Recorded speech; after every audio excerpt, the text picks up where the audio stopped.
Hello, my name is Darren Finn and I'm a councillor with the town of Grand Falls-Windsor. This evening I wanted to talk to you about the downtown and riverfront development in the town of Grand Falls-Windsor. And the reason why I wanted to talk to you about that is that this initiative, or development initiative, has been near and dear to my heart and something that I think is important and critical to the success of our community if it's developed properly. In 2005, I set out a campaign to run for elected municipal office in the town of Grand Falls-Windsor, and I stated in my brochure at that time that I supported downtown and riverfront development, and I made it a part of my platform. And I feel that I've lived up to that, in that we have today, as a council, have adopted a plan that will see the full development of our downtown and riverfront to its potential.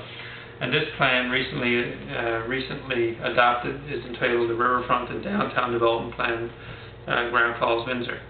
This plan involved a significant amount of consultations before the recommendations were made to council. It involved consultations where the public had an opportunity to mail in. There were stakeholder meetings with the community groups, and there were public meetings at both the Mount Peyton and Robin Hood Hotel. So there was a lot of input into this plan. The plan is basically broken down into three phases. There are short-term plans, there are medium-term plans, and long-term plans. The long-term plans stretch out 20 years in terms of the timelines for these recommendations to be implemented. So tonight I mostly want to focus on the short-term plans and the medium-term plans, because the short-term plans will cover the next 2 years and the medium-term will stretch out as far as 6 years.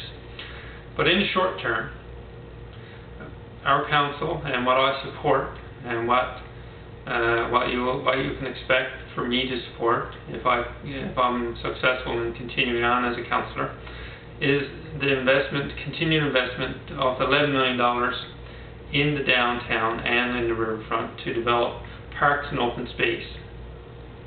And part of this $11 million includes $1.6 million to enhance the boat launch and a new riverside day-use park.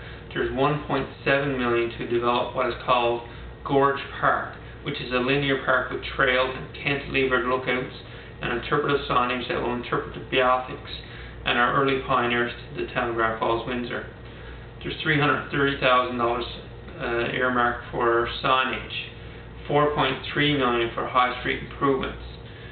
That will include enhanced roundabouts, streetscape improvements, and we'll add trees and street furniture and plazas. And there will be facade improvements. We'll standardize the look of the fronts of the buildings downtown so that they're all architecturally similar. We'll improve the parking lots at the rear of High Street and improve the landscaping around those parking lots. We'll be supporting the Heritage Society, building a new facility downtown, and we'll be supporting the provincial government in relocating the Loggers Lake Museum to the downtown. There will be residential development, but the residential development is actually medium term. Initially, we're planning to conduct some environmental studies to prepare a residential development plan for the site for the residential development, which is the municipal depot. So that environmental study will determine if we can actually use that site for residential development. In the medium term, 3 to 6 years out, we have our sights set on a new library, a new hotel overlooking the river, and new development on High Street to fill in the vacant lots down there. So there's a lot of conceptual plans that have been laid out that will see a fabulous downtown and riverfront developed. Of the $11 million I referred to in plans for the next 2 years, we have a $4 million commitment to date for the implementation of the improvements on downtown. The balance, we are hopeful that will be approved in partnership with the other levels of government in the 2010 year. So it's a very comprehensive plan. It's exciting. and it's something that I think our town will be proud of. Over the course of the whole plan, it's a 20-year plan. It'll take more than $100 million to implement all of the recommendations over the life of it. And this $100 million includes both public and private investments. So all of these partnerships have to be made for the whole development plan to be a successful development plan. So if I'm elected, I commit to focus on seeing this implementation through to its end. I want to also speak a minute about other candidates, because there are some candidates that are campaigning on no development on Exploits River. And from my point of view, if you're campaigning on no development on Exploits River, that's what you have now. So no development is a status quo position. And I encourage the public to really think about that, what you choose when you select your candidates. And development has to be the right mix. There has to be some residential, has to be some commercial. A linear park is important so that we protect and improve public access all along the river.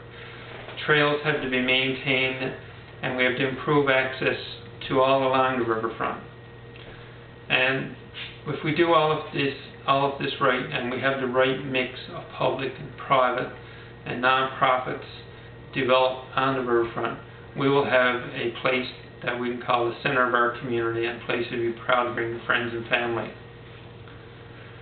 So I ask that you choose your elected reps carefully and support only those candidates who support development on the riverfront and downtown, and those who don't are merely status quo candidates. Thank you.